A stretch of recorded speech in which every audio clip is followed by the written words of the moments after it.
बच्चों, आज हम गणित के पाठ 10 बैंक और साधारण ब्याज इस पाठ को पढ़ेंगे। जैसा कि तुम जानते हो, जो बैंक होता है वह पैसों के व्यवहार के लिए बना हुआ है। यानी पैसों का नियोजन करने के लिए हमारे यहाँ बैंक खुले हुए हैं। कुछ बैंकें सरकारी होती हैं और कुछ बैंकें प्राइवेट होती हैं। तो सरकारी जो संस्था होती है, जो बैंक्स होती है, या प्राइवेट जो बैंक होती है, उस बैंक में हम पूंजी जमा करते हैं या तो निकालते हैं। और इस पूंजी जमा करने और निकालने के लिए हमको बैंक में अपना खाता खोलना पड़ता है। बगैर खाता खोले हम किसी भी बैंक में पूंजी जमा या निकाल नहीं कर सकते हैं। तो इसके लिए आवश्यक है कि हम बैंक खाता खोलें। चूंकि बैंकें जो हैं सरकार के कानून के हिसाब से चलती हैं, इसलिए सभी लोगों का विश्वास सरकारी बैंकों में रहता है। सरकारी संस्था होने के कारण उस पर लोगों का विश्वास अधिक रहता है और अपनी जो पूंजी रहती है वे बैंकों में जमा करके रखते हैं। और जमा करने पर ये होता है कि जो बैंक खाते होते हैं वो खातों में पैसे जमा करने से ब्याज मिलता है। तो जो बैंक में खाते होते हैं वो देखो, यहाँ पे बैंक में खाते जो हैं 4 प्रकार के दिए हुए हैं। पहला है चालू खाता, जिसे अंग्रेजी में करंट अकाउंट कहते हैं। दूसरा है बचत खाता, सेविंग अकाउंट। और तीसरा है आवर्ती जमा खाता, recurring deposit account. Recurring deposit account यानी आरडी भी कहते हैं इसको। चौथा है अवधि जमा खाता। अवधि जमा खाता यानी फिक्स्ड अमाउंट। अब हम प्रत्येक खाते के बारे में थोड़ा थोड़ा जानकारी प्राप्त करेंगे।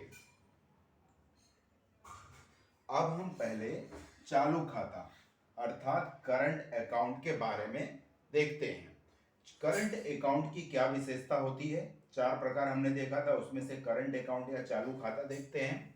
जो करंट अकाउंट होता है, चालू खाता होता है, यह मुख्यतः व्यापारियों के लिए है। ऐसा क्यों है?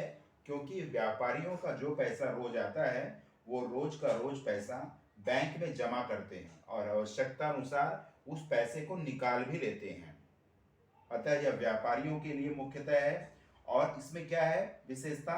एक दिन में कई बार लेन देन आप कर सकते हैं, यानी पैसा जमा भी कर सकते हैं और निकाल भी सकते हैं। दूसरे खाते में इस प्रकार की सुविधा नहीं होती है। और तीसरी विशेषता क्या है? जो चालू खाता है उसमें ब्याज नहीं मिलता है, क्योंकि आप रोज लेन देन कर रहे हैं, जमा कर रहे हैं और निकाल रहे हैं, इसलिए उसमें ब्याज नहीं मिलता है जमा राशि पर। और चौथी विशेषता है चेक बुक द्वारा आप कोई भी लेन देन कर सकते हैं। अब हम दूसरा चालू खाते के बारे में देखते हैं। अब दूसरे प्रकार का जो बैंक खाता है उसे कहते हैं बचत खाता, सेविंग अकाउंट। समाज में ज़्यादातर लोगों की अकाउंट का जो प्रकार होता है वो बचत खाता ही होता है। आम आदमी मुख्यतः बचत खाता खोलता है। इसके पहले हमने देखा करंट अकाउंट, उसमें व्यापारियों के लिए था, यह आम आदमियों के लिए है। अब इसकी विशेषता क्या है? निश्चित रकम जमा करके खाता खोलते हैं। जैसे कि इस समय आपको किसी बैंक में खाता खोलना है तो आपको 2000 रुपये पहले डिपॉजिट के रूप में देना पड़ेगा, तब आप खाता खोल सकते हैं। प्रत्येक बैंक की राशि अलग अलग हो सकती है। और इसकी विशेषता क्या है? प्रतिदिन की शेष राशि पर ब्याज मिलता है। करंट अकाउंट में, इसके पहले हमने चालू खाता में देखा था, वहां पर ब्याज नहीं मिलता है, लेकिन बचत खाता में हर दिन की जो शेष राशि रहती है उस राशि पर आपको ब्याज मिलता है। तीसरी विशेषता जमा और निकालने पर बंधन है। चालू खाता में, इसके पहले जो खाता था चालू खाता, उसमें आप दिन में कितनी बार भी पैसा डाल सकते हैं और निकाल सकते हैं, किंतु बचत खाते में आपको निश्चित संख्या से ही जमा और निकालना है। जैसे महीने के अंदर आप 5 बार पैसा डाल सकते हैं और 5 बार ही निकाल सकते हैं, इस तरह के बंधन होते हैं। और चेक बुक द्वारा इसमें भी व्यवहार किया जा सकता है। अब देखिए तीसरी आवर्ती जमा खाता। तीसरा प्रकार है आवर्ती जमा खाता। आवर्ती का अर्थात होता है रिकरिंग डिपॉजिट स्कीम, इसे आरडी भी कहते हैं। आरडी, आरडी का मतलब क्या होता है, इसकी विशेषता क्या है? निश्चित रकम प्रत्येक माह जमा करनी पड़ती है। यानी आपको निश्चित करना होता है कि प्रत्येक माह हमें कितनी रकम कितने समय के लिए जमा करना है। जैसे हमने निश्चित किया कि प्रति माह हम 500 रुपये जमा करेंगे और 2 वर्ष तक जमा करेंगे। इस तरह से जो ग्राहक रहता है वो निश्चित करता है कि प्रत्येक माह हमें कितना जमा करना है, तो उसको हर माह अनिवार्य रूप से उतना पैसा जमा ही करना पड़ता है। और जमा रकम पर ब्याज मिलता है। जो पैसा आपका हर महीने जमा होता है उस पर ब्याज मिलता है। बचत खाते से ब्याज अधिक होता है। इसके पहले दूसरे नंबर का हमने बचत खाता पढ़ा था। बचत खाते पर यदि 3% ब्याज मिलता है तो आरडी पर 6 या 7% ब्याज मिल सकता है। अनिवार्य बचत होती है, यानी आपको हर महीने निश्चित रूप से इतना पैसा जमा ही करना है और निश्चित समय के बाद आप लोन ले सकते हैं। आप जब समझ लीजिए कि 500 रुपये प्रति महीने जमा कर रहे हैं, 1 वर्ष के पश्चात आप अगर अपना कुछ पैसा लेना चाहें तो उसके लोन के रूप में ले सकते हैं। अब हम चौथे प्रकार के खाते अवधि जमा खाता यानी फिक्स डिपॉजिट की बात करते हैं। फिक्स डिपॉजिट की विशेषता क्या है? फिक्स डिपॉजिट में जैसा कि नाम से ही मालूम पड़ रहा है, फिक्स है यानी निश्चित रकम निश्चित अवधि के लिए जमा की जाती है। जैसे कि आपने 5,000 रुपये 3 साल के लिए जमा कर दिया, इसके बीच में आप ये पैसा निकाल नहीं सकते, यानी फिक्स हो गया वो पैसा। 5,000 रुपये 3 साल के लिए जमा कर दिया, वो फिक्स हो गया, वो पैसा बीच में आप नहीं निकाल सकते। यानी निश्चित रकम निश्चित अवधि के लिए होती है और इसमें अधिक ब्याज मिलता है। जो बचत खाते का ब्याज होता है उस ब्याज से अवधि जमा खाते में फिक्स डिपॉजिट में अधिक ब्याज मिलता है। जैसे कि अगर वहाँ 6% 60% मिल रहा है तो इस अवधि जमा खाते में आपको 9 से 12% तक ब्याज मिल सकता है। और इसकी क्या विशेषता है? वरिष्ठ नागरिकों यानी जो 60 साल के ऊपर के व्यक्ति हैं, 60 वर्ष के ऊपर के व्यक्ति हैं, उनको दूसरों की अपेक्षा अधिक ब्याज मिलता है। बच्चों अभी पेज नंबर 70 पर आपको एक उदाहरण दिया गया है और उस उदाहरण के द्वारा हम समझने की कोशिश करेंगे कि बैंक में जो व्यवहार किया जाता है, यानी हम समझ लो बैंक से कुछ पैसा लोन लेते हैं, उधार लेते हैं अपने किसी आवश्यकता के लिए, तो उस आवश्यकता को जो हम पैसे आवश्यकता के लिए लोन लेते हैं, उधार लेते हैं बैंक से, तो उसमें जो बैंक के द्वारा जो पैसा देते समय हमसे जो बैंक ब्याज लेती है और ब्याज के साथ साथ हम जो पैसा लेते हैं उसके जो शब्द हैं उन शब्दों को समझने की कोशिश करेंगे। जैसे यहाँ पे दिया है सुविद्या नाम है संगणक खरीदने हेतु, संगणक मीन्स कंप्यूटर खरीदने हेतु बैंक से 8% प्रतिवर्ष ब्याज की दर से 1 वर्ष के लिए 30,000 रुपये कर्ज लिया। समय पूर्ण होने पर उसे रकम की अपेक्षा 2,400 रुपये अधिक देने पड़े। यदि हम किसी से उधार लेते हैं या बैंक से हमने पैसा लोन लिया हुआ है तो जो पैसा हम लेते हैं उस पैसे का हमको ब्याज भरना पड़ता है। तो ये सुविद्या ने भी क्या किया था, 30,000 रुपये बैंक से कर्ज लिया था और कर्ज की शर्त क्या थी कि उसे 8% प्रतिवर्ष ब्याज की दर है, उसकी दर कितनी है, 100 रुपये पे 8 रुपये, और जब समय पूरा हो गया तो उसे 2,400 रुपये और अधिक देने पड़े। तो उसे कितने रुपए देने पड़े। अभी हम देखते हैं यहाँ पे ये जो शब्दावली है, 30,000 रुपए उसने कर्ज लिया था, तो उसे हम कहते हैं मूलधन। जो कर्ज लेते हैं उसे कहते हैं मूलधन। तो उसने मूलधन कितना लिया था, 30,000 रुपए, और ब्याज की दर कितनी थी, 8% प्रति वर्ष, यानी 100 रुपए पे 8 रुपए एक वर्ष में लगते थे। तो 8% प्रति वर्ष उसके ब्याज की दर थी। इसके बाद ब्याज के रूप में उसने कितने पैसे भरे, 2400 रुपए। तो यहां पे आ जाएगा 2400 रुपए। अवधि, अवधि मतलब होता है कितने वर्ष के लिए उसने लिया था। तो उसने कितने वर्ष के लिया था, 1 वर्ष के लिए, तो यहां आ जाएगा 1 वर्ष। यानी बैंक को वापस की गई कुल रकम 30,000 रुपए उसने मूलधन था, उसका कर्ज लिया था, उस मूलधन पर उसने 2400 रुपए ब्याज भरा था। तो उसको बैंक को वापस करते समय कितना पैसा देना पड़ेगा, इन दोनों को हम जोड़ देंगे। यहां हो जाएगा 0 0 4 2 32,400 रुपए उसे बैंक को वापस करना पड़ेगा। और ये जो 32,400 रुपए उसे वापस करना पड़ा, उसे हम कहते हैं मिश्र धन। यानी मिश्र धन बराबर क्या होता है, जो मूलधन होता है और जो ब्याज दोनों को मिला दिया जाता है, तो उसे कहते हैं मिश्र धन। बच्चों अब हम प्रश्न संग्रह 40 को करेंगे। प्रश्न संग्रह 40 का जो पहला प्रश्न है, रेहान ने 1500 रुपए पाठशाला की संचयिका में 9% प्रतिवर्ष, प्रतिशत प्रतिवर्ष, ध्यान में रखिए, प्र से प्रति, श से शत, प्रति वर्ष की दर से 2 वर्षों के लिए जमा किया, तो समय समाप्ति के बाद उसे कितनी रकम मिलेगी। अब इसमें हम पहले देख लेंगे कि मूलधन क्या है। मूलधन, दर, समय, समय को हम काल भी कहते हैं, उसके लिए यहां पे क शब्द लिखा हुआ है,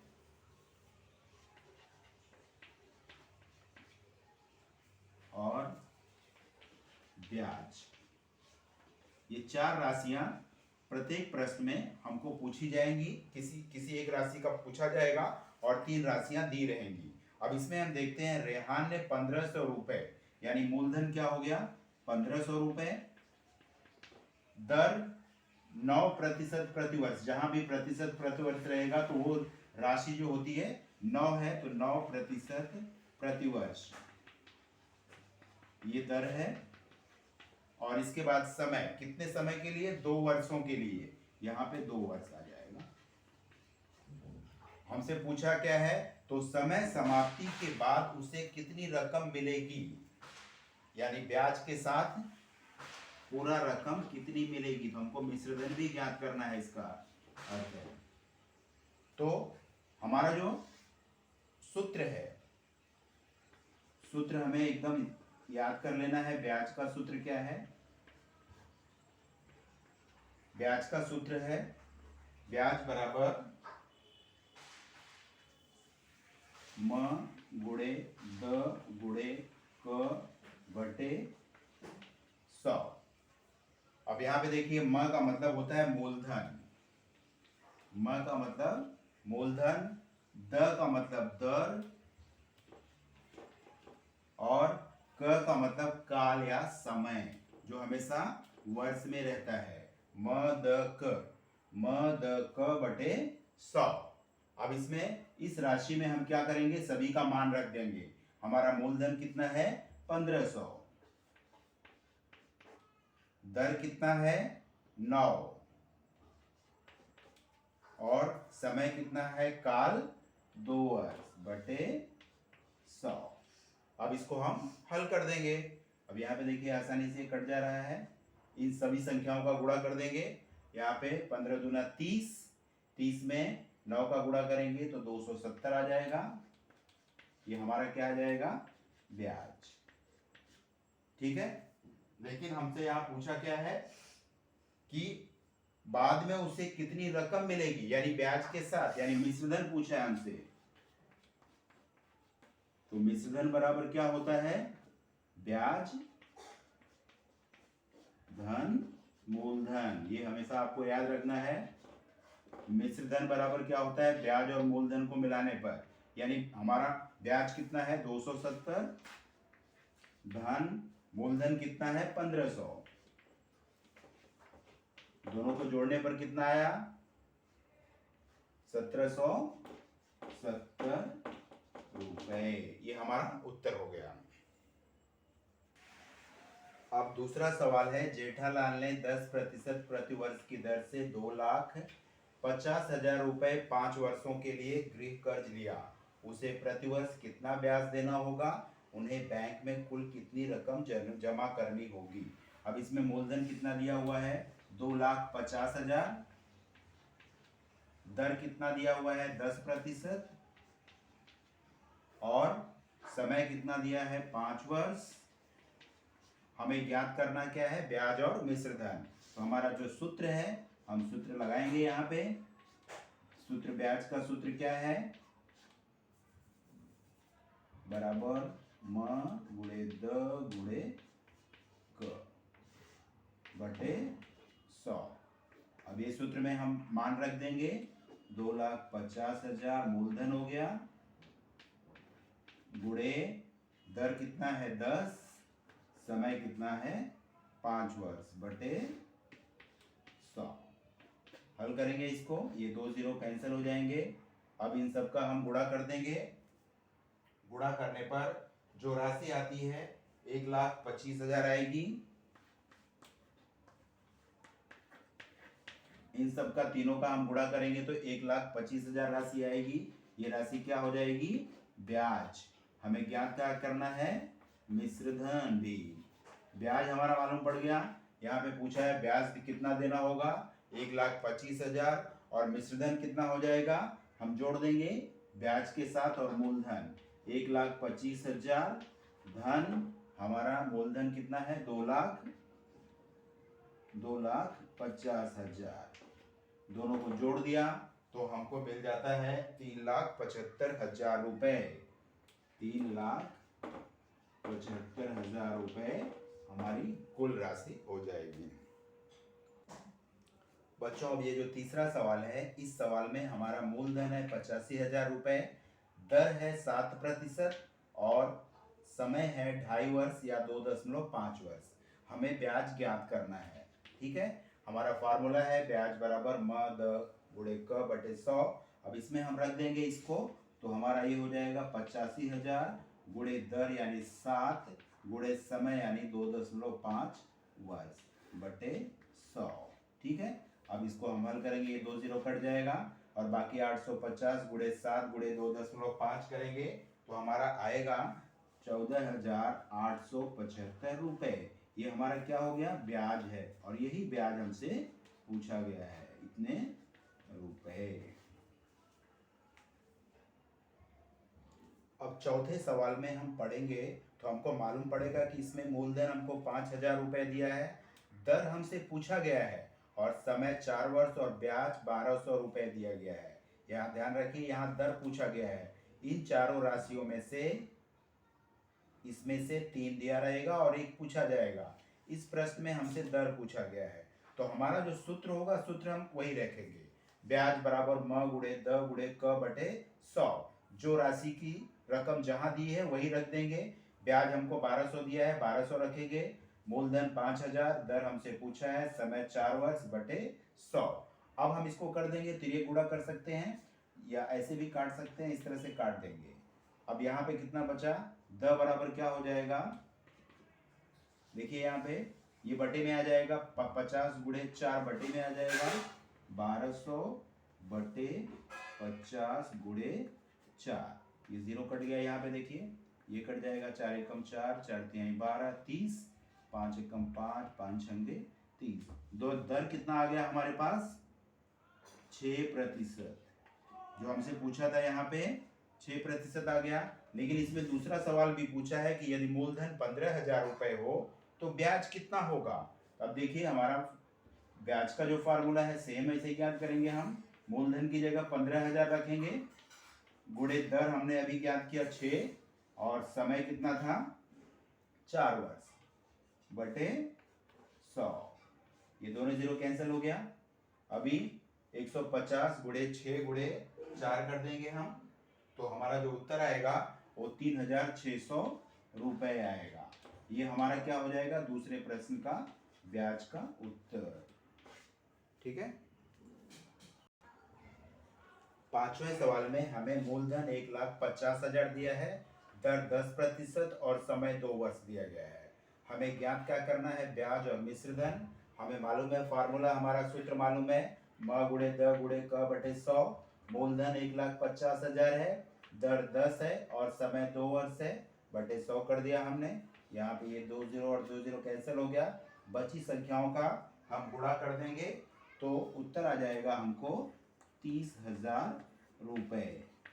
ठीक है। और हमसे पूछा क्या है कि अंत में उसे कुल कितनी रकम वापस मिलेगी, वो इसका मतलब हमसे मिश्रधन पूछा जा रहा है। तो मिश्रधन बराबर होता है मूलधन और ब्याज। मूलधन और ब्याज को जोड़ देंगे, हमारा मूलधन 1,50,000 है और हमारा जो ब्याज आया वो है 30,000 रुपए। तो हो गया पूरा 1,80,000 रुपए उसे वापस मिलेगी।